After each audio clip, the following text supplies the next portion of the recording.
파수꾼 동지 여러분, 지난 주말과 주일 주 안에서 평안하셨습니까? 시작된 한 주간도 성삼일체 하나님께서 여러분과 늘 함께 하시기를 원합니다. 이번 주도 변함없이 하나님 말씀 중심의 삶을 살아가시기를 원하오며, 현우리와 함께하는 올해 31번째 군의여정 출발하도록 하겠습니다. 자, 이번 주는 오늘과 내일 같은 본문으로 두 번의 강서를 진행합니다.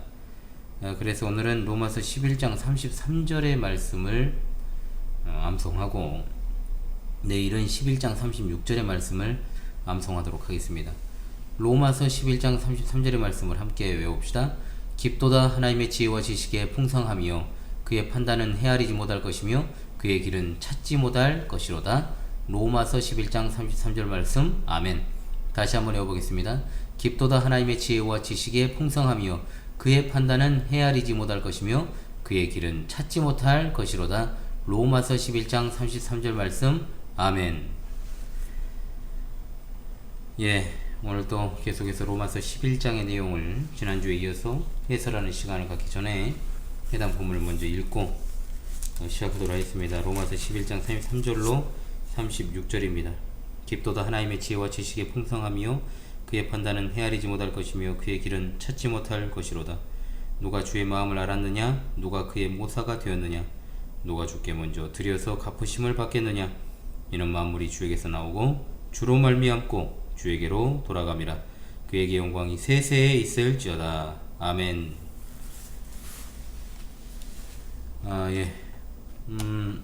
오늘 로마서 11장의 마지막 본문으로 우리 기독교의 절정이라고 할 수 있는 하나님의 심오한 구원의 경륜의 지혜에 대한 찬양이 되겠습니다.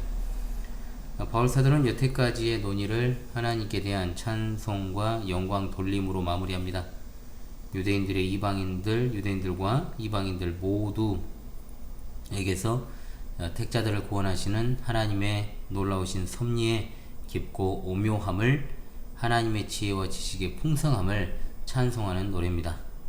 그래서 만물이 주에게서 나오고 주로 말미암고 주에게로 돌아간다라고 고백하면서 그에게 영광을 돌리는 것으로 마무리를 하고 있죠. 4절에 불과한 짧은 본문입니다만 너무나 중요한 본문이므로 한 번만 강설하는 것이 아깝다라고 판단되어서 오늘과 내일 이틀에 걸쳐서 이 본문을 강설하고자 합니다.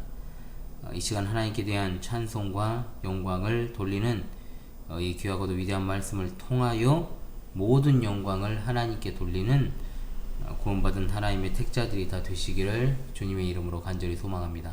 아멘. 첫째로 하나님의 완전한 지식에 대한 찬송입니다. 하나님의 완전한 지식에 관한 내용을 상고하기에 앞서 우리가 이사야 55장 8절의 말씀을 다시금 마음에 새기는 것이 중요합니다. 이는 내 생각이 너희 생각과 다르며 내 길은 너희 길과 다름이니라. 여호와의 말씀이니라. 아멘. 이 말씀의 핵심은 하나님이 우리와 같지 않다는 거예요. 굉장히 평범한 진리입니다만 사실 사람들이 교회를 다니면서도 신앙이 성숙해지지 않는 것은 하나님을 두려워하지 않기 때문이라고 제가 최근 들어서는 더욱더 자주 역설을 했습니다만, 하나님을 두려워하지 않는다라는 의미는 동시에 하나님을 자신과 같은 수준에서 생각을 하는 것이다 라고 말할 수 있겠습니다. 사실 사람을 중심에 두고 하나님을 생각하기 때문에 교회에 다니기만 하는 껍데기 신자들이 결국은 자신의 이득과 관련된 첨예한 상황에서, 즉 이해관계가 상충할 경우 하나님에 대한 신앙을 과감하게 포기하는, 즉 교회를 떠나버리는 그런 경향 속에서 이런 모습을 자주 볼 수 있게 되는 겁니다. 그러나 우리는 기억해야 됩니다. 하나님은 결코 우리와 같지 않으십니다. 그러므로 여기에 소개되어 있는 특별히 33절에만 하나님의 속성 4가지가 등장을 하는데, 하나님께서 우리와 같지 않으신 분이라는 생각을 정확하게 하면서 두렵고 떨리는 마음으로 첫 번째 하나님의 완전한 지식이라는 속성을 바르게 상고해야 될 것입니다. 하나님이 지니신 지식의 독특성이라고 하는 것은 완전하다는 데 있습니다. 우리도 안다고는 말하지만 사실 우리가 안다는 건 굉장히 부분적이고 불완전합니다.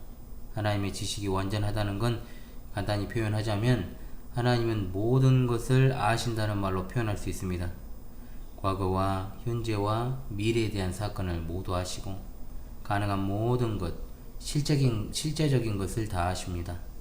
하늘과 땅과 지옥에서 이루어지는 모든 일, 구체적인 내력, 이 모든 것들을 다 아십니다. 그러므로 아무것도 하나님의 눈길에서 숨을 수가 없고 그분의 기억에서 잊혀질 수 없는 것이죠. 하나님은 실수가 없으시며 변하시는 일도 없고 아무것도 그냥 지나치지 않으십니다. 왜 현대 교회에서 이러한 놀라운 하나님의 속성들이 강조되고 있지 않을까요?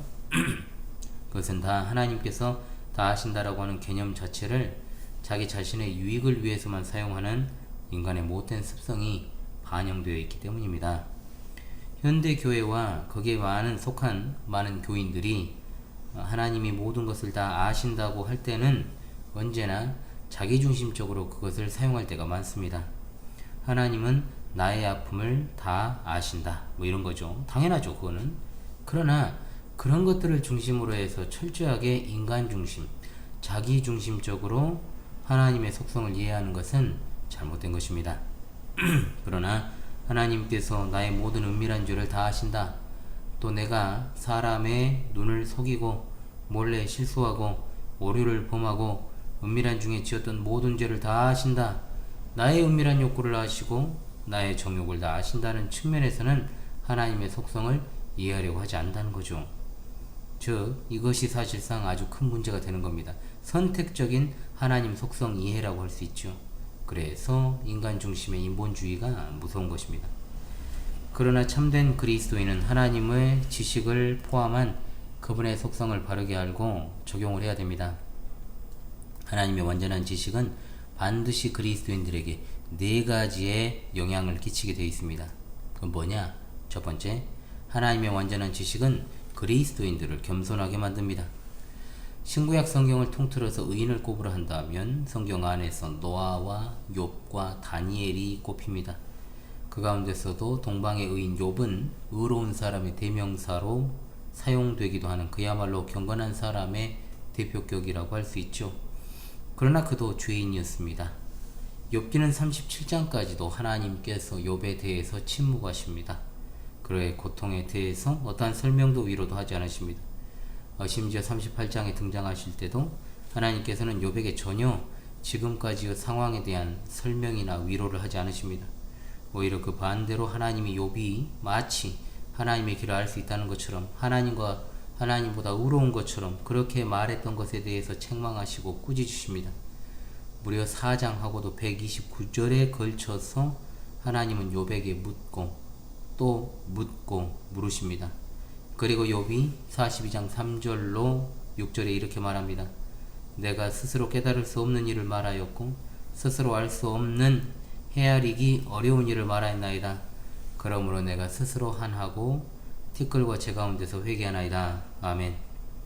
우리가 하나님의 완전한 지식에 관하여서 감사하기 시작하고 그와 대조되는 우리의 무식하고 무지몽매한 것을 이해할 때는 우리가 욥처럼 겸손해질 수밖에 없는 것입니다. 교회 안에서 성경 공부 좀 하고 성경에 대한 지식과 교리가 쌓인 사람들이 더러 교만해지는 것은 정반대로 가는 것입니다. 욥과 같은 의인도 하나님과 지적으로 변론을 할 수 없다라는 것이 드러나는 마당에 우리가 과연 무엇이기에 겸손해지지 않고 교만해지고 목에 깁스를 한단 말입니까?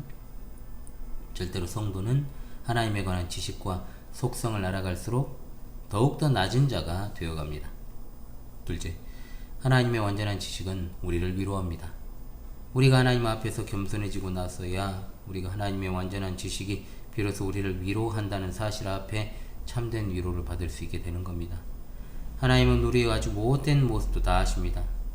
교회에서는 경건한 척 해도 우리의 언어와 행실로 가족에게 남들에게 할 말 못할 말 막말하는 것 다 아십니다. 아무리 사람의 눈을 속이려고 해도 속일 수 없는 거죠. 왜냐하면 하나님은 살아계시기 때문입니다. 그러나 우리의 이러한 모습에도 불구하고 욥에게 그러셨던 것처럼 하나님은 우리를 사랑하시는 하나님이십니다. 어려운 환경에 처해 있고 이 땅에 있는 그 누구도 알고 있거나 관심을 두지 않는다고 해도 하나님께서는 지켜보면서 관심을 두고 계신다는 사실을 기억하십시오. 여러분이 진정으로 그리스도인이라면 하나님께서 하나님의 뜻과 방법과 그 때에 회복시켜 주실 것입니다. 셋째, 하나님의 완전한 지식은 우리로 하여금 하나님을 위해 살도록 격려해 줍니다. 우리가 안다고 해도 사실은 우리 자신에 대해서도 잘 모릅니다. 그러나 하나님은 우리의 약함과 우리의 강함을 아십니다. 우리 죄를 잘 아시고 경건한 삶을 살고 싶어하는 그 마음을 아십니다. 시편 139편 23절에서 24절에 하나님이시여 나를 살피사 내 마음을 아시며 나를 시험하사 내 뜻을 아옵소서. 내게 무슨 악한 행위가 있나 보시고 나를 영원한 길로 인도하소서라고 하였습니다. 나를 영원한 길로 인도하실 수 있는 분은 하나님이십니다. 하나님이 나를 아시고 나를 돕기 원하신다는 사실을 알므로 그리스도인으로서 올바르게 살아가는 데 격려가 되는 것이죠. 네 번째, 하나님의 완전한 지식은 그리스도인으로 하여금 기도하게 만듭니다. 마태복음 6장 7절로 8절에 우리 주님은 또 기도할 때 이방인과 같이 중언부언하지 말라. 그들은 말을 많이 하여야 들으실 줄 생각하느니라. 그러므로 그들을 본받지 말라. 구하기 전에 너희에게 있어야 할 것을 하나님 너희 아버지께서 아시느니라. 아멘. 그 다음에 가르쳐 주신 것이 바로 애가 기도입니다. 기도하지 않는 건 하나님의 존재, 즉 하나님의 속성을 인정하지 않는 것과 같은 것입니다. 기도해도 안 들어주니까 안 합니까? 그 말은 하나님이 계시는지 안 계시는지 모른다는 말과 같은 겁니다. 열심히 기도하는 것에 있어서 앞서 내가 기도하는 그분이 누구신지, 도대체 무엇을 기도하라고 하셨는지, 어떠한 태도로 기도해야 하는지 진정 우리가 고민을 해봐야 된다 이 말입니다. 겉으로는 신자이지만 이방인처럼 기도하거나 또는 기도 자체를 하지 않는지를 말입니다. 잘 기억하시 바랍니다. 하나님의 완전한 지식이 참된 성도에게 끼치는 영향, 겸손하게 하시고 위로하시고 하나님을 위해 살도록 하시고 기도하게 하신다는 것을 잊지 않는 여러분 되시기 바랍니다. 아멘. 둘째로 하나님의 깊은 지혜에 대한 찬송입니다. 지식에 이어서 지혜 또한 하나님의 속성 가운데 하나인데, 우리 하나님이 지혜로우시다고 했을 때 그 지혜와 우리가 생각하고 이해하는 지혜는 다릅니다. 하나님이 지혜로우시다고 했을 때의 뜻은 물론 지식과 같지요. 하나님이 전지하시다는 뜻입니다. 그러나 지혜는 지식을 뛰어넘습니다. 완전한 지식 이상의 것입니다. 사람들이 머리에 많은 지식을 가득 담고 있어도 그것을 사용할 줄 모르는 사람에 대해서 지식은 많다라고 이야기하지만 지혜롭다라고 말하지는 않습니다. 그리고 지혜 안에는 선이라는 개념이 들어있습니다. 즉 도덕과 선이 동반하는 지혜가 진짜 지혜라는 것이죠. 도둑이 물건을 훔치기 위해서 또는 사기꾼이 사기치려고 남의 집에 침입하고 남을 속이는 것을 지혜롭다고 말하지 않습니다. 자기들끼리는 지혜롭다 하겠죠. 성도들 중에도 그런 오류를 범할 수 있습니다. 편법을 쓰는 것을 지혜롭다고 말하는 경우들이 있는데 실로 하나님 앞에서 부끄러운 줄 모르는 처사입니다. 그런 면에 있어서 지혜는 하나님에게서만 온전하게 존재하는 것입니다. 하나님은 완전하게 그리고 변함없이 지혜로우십니다. 하나님은 가장 선하고 고귀한 목표를 가장 확실하게 성취하는 방법을 아시고 선택하시는 능력을 가지신 가장 온전하게 지혜로운 분이십니다. 아멘. 인간의 지혜 따위 하나님의 지혜와 감히 비교할 수 없습니다. 특별히 바울 사도가 여기서 말하는 하나님의 지혜는 우리를 구원하신 일에 나타난 하나님의 지혜를 가리키는 것입니다. 하나님의 구원의 경륜에는 이해할 수 없는 경이로움으로 가득 차 있습니다. 여러분 생각해 보십시오. 죄인에 대한 하나님의 구원 사역 자체를 이해할 수 없는 것이 정상 아닙니까? 도저히 이해할 수 없는 거죠. 나에게 조금 상처 준 사람에게조차도 쉽게 이해를 못하고 용서 못하는 우리 인간들이 어떻게 전혀 인간을 구원해줄 의무도 없으신 하나님의 구원의 경륜을 이해할 수 있습니까? 인간은 모두 범죄했기 때문에 모두 멸망을 받아서 마땅한 존재입니다. 하나님은 그 모든 범죄한 인류를 쓸어버리고 그 대신 보다 나은 존재를 만드실 수도 있는 하나님이십니다. 그러나 하나님께서는 그렇게 하지 않으셨고 인간들을 향한 구원 사역을 계속해서 행하셨습니다. 심지어 죄인의 구원을 위해서 성자 예수 그리스도께서 성육신하신 그 사실은 그야말로 하나님의 지혜의 절정이라고 할 수 있죠. 우리의 죄를 우리가 담당해야 되는데 그것을 해결해 주시고자 우리에게 구원을 위한 어떤 것을 조건으로 내것인 게 아니라 친히 그 죄를 담당하시기 위해 사랑하는 독생자를 내주시기까지 그리고 죽게 하시기까지 하신 그 사랑을 누가 이해할 수 있냐 이 말입니다. 보편적인 인간성으로는 너의 죄에 대해 네가 책임져라 이건 거지. 내가 대신해서 내 아들을 내주어 너를 대신해 죄값을 치르게 한다는 될 수가 없는 겁니다. 심지어 그분은 죄가 하나도 없으신 분이었기 때문이죠. 이 같은 사실에 대해서 당연히 깊도다 하나님의 지혜와 지식의 풍성하며 라고 찬송할 수밖에 없는 것입니다. 그러므로 이것을 수납하고 믿는 믿음이 바로 우리에게서 나온 것이 아니라 하나님께서 주신 것입니다. 하나님에 관한 이 놀라운 구원의 경륜, 지혜의 무궁무진함을 쉽게 여기고 자신이 받은 구원이 당연한 것처럼 그렇게 살아가는 분이 혹시 계십니까? 신앙은 논리로 하는 것이 아닙니다. 신앙은 이해되는 것만 취하는 게 아닙니다. 하나님께서 행하신 경이로운 기적, 그 역사를, 그 깊은 지혜를 하나님께서 믿게 해주시는 사람들이 믿는 것이요. 또한 그것으로 인하여 평안을 누리는 것이 바로 신앙입니다.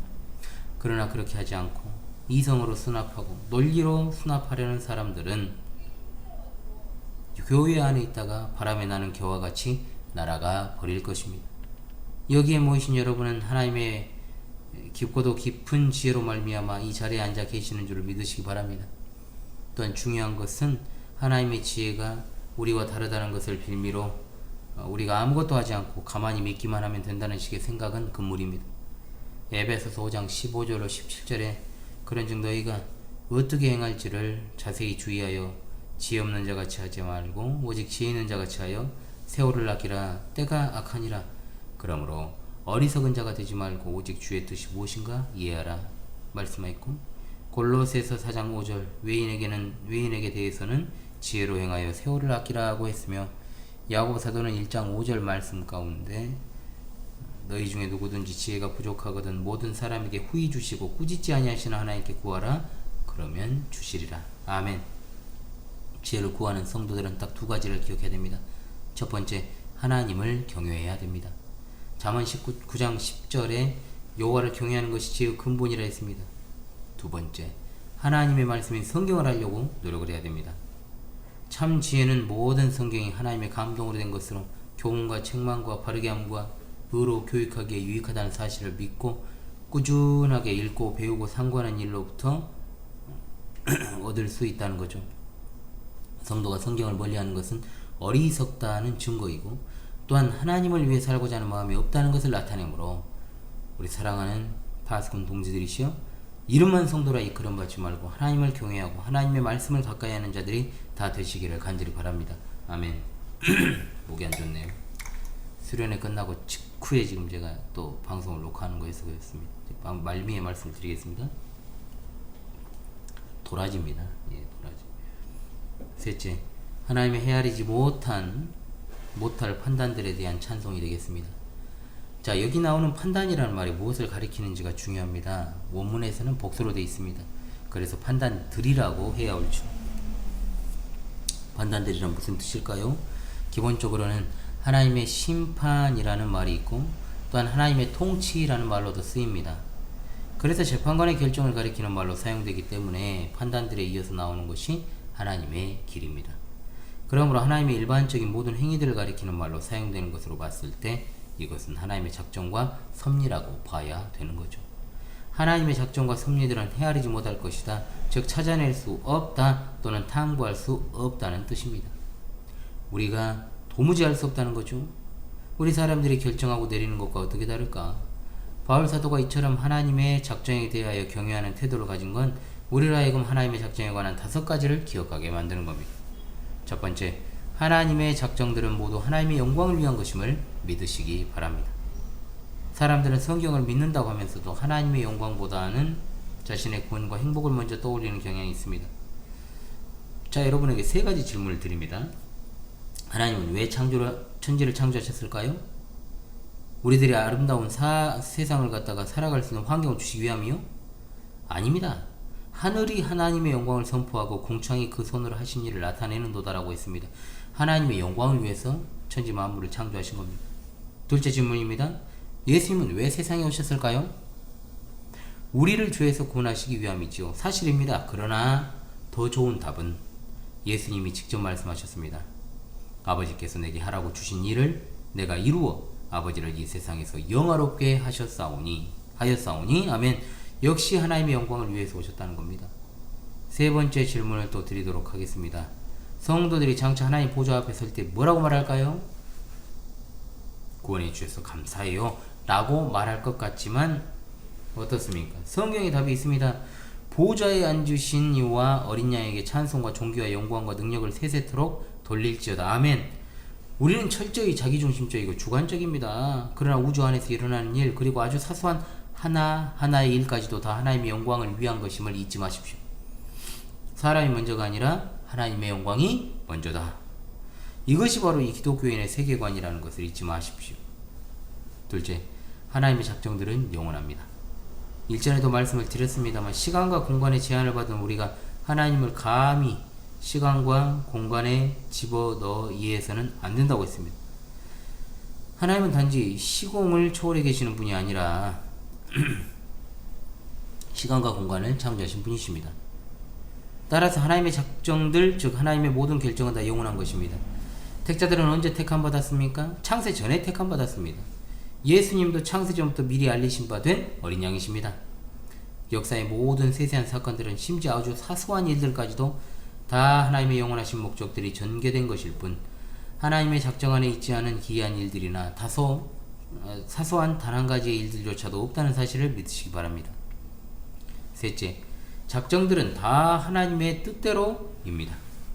우리도 어떤 목적을 세울 때 비록 다른 사람의 생각이나 상황으로부터 영향을 받아 세운다고 해도 우리 뜻대로 정합니다. 이것을 갖다가 이른바 자유의지라고 부르지 않습니까? 그러나 하나님의 자유의지는 무한하십니다. 우리는 자유를 추구하지만 그 자유는 시간과 공간의 틀 안에 매여 있습니다. 하나님은 어떠한 외부로부터의 영향을 받지 않으신다는 거죠. 오직 하나님의 작정은 하나님의 뜻대로 하신 것입니다. 모든 일을 통치하시는 그분께 이 자유가 있는 겁니다. 자, 네 번째, 하나님의 작정들은 절대적이고 무조건적이며 불변하는 것입니다. 하나님이 하시려고 작정하시는 일들이 결코 어떤 행위에 매달리지 않습니다. 하나님은 지식이 무한하시고 권능이 완전하십니다. 그러므로 결코 어떤 일이 우연하게 발생해서 하나님의 원 계획을 고치시거나 또는 방해하는 것이 있을 수 없다는 뜻입니다. 시편 33편 11절에 여호와의 계획은 영원히 서고 그의 생각은 대대 이르로다. 야고보서 1장 17절 말씀, 그는 변함도 없으시고 회전하는 그림자도 없으시니라. 이사야 46장 10절, 나의 뜻이 설 것이니 내가 나의 모든 기뻐하는 것을 이루리라 하였노라. 아멘. 하나님이 영원하신 작정 그 가운데서도 선택과 유기라고 하는 하나님의 특별 작정 가운데서 우리를 애정하여 선택하신 하나님의 작정의 놀라운 사랑에 대해서 즐겁고 기쁘십니까? 구원의 사실과 즐거움을 모르는 자들에게는 절대로 바른 신앙 고백이 나올 수 없습니다. 하나님이 영원전부터 가장 지혜롭고 또 거룩한 하나님의 뜻의 계획을 의해 장차 일어날 모든 것을 자유롭고 변하지 않게 정하셨다는 것을 알고 기뻐하십시다. 바울의 마음을 품어 깊도다. 하나님의 지혜와 지식에 풍성하며 그의 판단은 헤아리지 못할 것이며 그의 길은 찾지 못할 것이로다. 할렐루야. 아멘. 자, 마지막 네 번째로, 죄송합니다. 제가 상태가 별로 안 좋아서 마지막 네 번째로 한번 하고, 하나님의 놀라운 길들에 대한 찬송입니다. 여기 나오는 그의 길은 복수입니다. 길들입니다. 그의 길들은 하나님이 걸어가시는 길들, 즉 하나님이 행하시는 일들을 말합니다. 찾지 못할 것이라는 말의 헬라어 단어는 발자취라는 뜻을 가진 명사에서 파생한 단어입니다. 즉 하나님의 발자취를 우리는 뒤쫓아갈 수 없습니다. 또는 추적할 수 없다는 뜻입니다. 우리는 하나님이 하시는 일을 알 수 없습니다. 알 수 없다는 것이 때로는 정말로 힘들게 다가오기도 합니다. 그러나 성경에 나오는 몇몇 인물들과 함께 하신 하나님의 발자취를 봤을 때 참으로 우리가 정말로 그 깊이를 이해할 수 없다는 사실을 깨닫게 합니다. 아브라함은 생애의 대부분을 자녀 없이 보냈습니다. 아브라함은 많은 이들의 아버지라는 뜻인데 그는 결국 100세가 되고 사라가 90살이 되었을 때, 즉 생물학적으로 자녀를 기대할 수 있는 나이가 지나고서야 약속의 자녀인 이삭을 보게 되었습니다. 그 다음으로 모세입니다. 모세는 애굽의 왕자로 수많은 혜택을 누리고 살 수 있었습니다. 그러나 그는 40년의 시간을 광야 변두리에서 양치기 생활을 합니다. 자, 그리고 80세가 되어서 이스라엘을 인도할 지도자로 부르심 받았지만 역시나 40년의 광야 생활을 또 보내야만 했죠. 이처럼 하나님의 발자취를 알 수 없습니다. 바울 사도의 생애를 생각해 보십시다. 놀라운 회심을 경험하고 난 후에 그는 자신의 전도자로서의 생애를 이렇게 기록하고 있죠. 유대인들에게 40에 하나 감한 매를 5번 맞았으며 3번 태장으로 맞고 1번 돌로 맞고 3번 파산하는데 일주일을 기품에서 지냈으며 여러 번 여행에 강의 위험과 강도 위험과 거짓 형제 중에 위험을 당하고 또 수고함에 쓰고 여러 번 자지 못하고 줄이며 목마르고 여러 번 굶고 춥고 헐벗었노라. 이외의 일은 고사하고 오히려 날마다 내 속에 눌린 일이 있으니 곧 모든 교회를 위하여 염려하는 것이라. 아멘. 하나님께서는 바울 사도가 좀 더 편하게 일하도록 하실 수 없었을까? 아니면 하나님이 바울에게 무관심하셨을까요? 그렇지 않습니다. 그렇게 말해서는 안 된다는 겁니다. 우리는 하나님의 판단들을 측량할 수 없고 그분의 길들을 찾을 수 없습니다. 십자가를 지신 예수님을 생각해야 됩니다. 역사상 가장 비참했던 한 생애가 하나님의 사역 가운데 가장 위대한 것이었다는 사실을 우리는 알아야 됩니다. 낭비와 같은 그 생애, 그 손실, 그 고통이 실제로는 역사의 초점이었고 역사상 가장 큰 하나님의 사역이었다는 것을 말입니다. 우리 자신도 마찬가지입니다. 저도 마찬가지입니다. 누군가가 변화되기를 기다리는 것이 너무나도 낭비 같아요. 시간이 아까운 것 같습니다. 그냥 낭비인 것 같습니다. 그토록 권면하고 또 권면해도 듣지 않아요. 주일 신앙을 지켜야 된다. 그 권면, 내 삶이 여기서 끝난다 해도, 내게 맡겨주신 양들이 주일 신앙을 확립해야 된다는 그 말을 해도 그 다음 주에 또 나오지 않습니다. 낭비인 것 같습니다. 하루가 가고 이틀이 가고 1년, 2년, 3년, 5년 전, 10년 전이나 나이만 먹고 그냥 그 자리죠. 항상 같은 패턴입니다. 그들에 대해서 참아주는 것이 낭비인 것 같죠.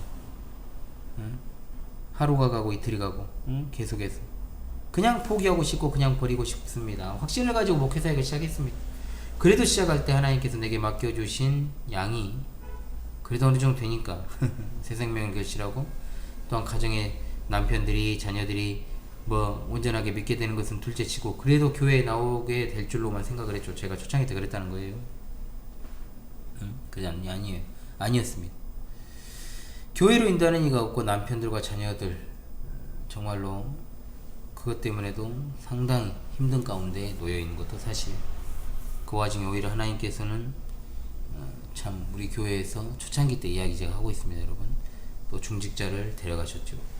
같이 시작했던 사람들이 아직도 많이 흔들리고 있고 많이 연약한 모습이 보이고 뭐 그렇습니다. 시간이 조금 흐르면 괜찮아질까요? 지금 많이 흘렀는데요. 그렇죠? 그리고 잠깐 괜찮아진 듯 보였죠. 그랬음에도 불구하고요. 그 기쁨이 얼마 되지 않습니다. 참 그렇습니다. 습관적으로 교회를 이탈하는 자들 너무나도 괴롭고 아픈 심정을 어찌할 길이 없었죠. 과거에 목회 회의감이 들었고 그 이후에는 다른 측면에서 회의감이 들었습니다. 내가 목사가 아니라면 이런 일에 대해서 저런 일에 대해서 저 사람에 대해서 굳이 인내할 필요도 없고 이처럼 스트레스 받을 필요도 없는데 정말로 왜 이렇게 내가 살아야 될까? 그냥 일반 신자였던 때 전도했던 사람들이 떠오르기도 하고 그들이 과연 내가 계속 붙들어서 여기까지 오게 되었다면 이렇게까지 나를 힘들게 했을까? 뭐 그런 생각을 하면서요. 쓸데없는 낙심을 거듭했던 적이 많이 있습니다. 하나님을 위해서 일한다고 하지만 집원도 마찬가지입니다. 수련회를 진행을 21번째를 지금 하고 있음에도 불구하고 같은 사람들을 대상으로 같은 공간에서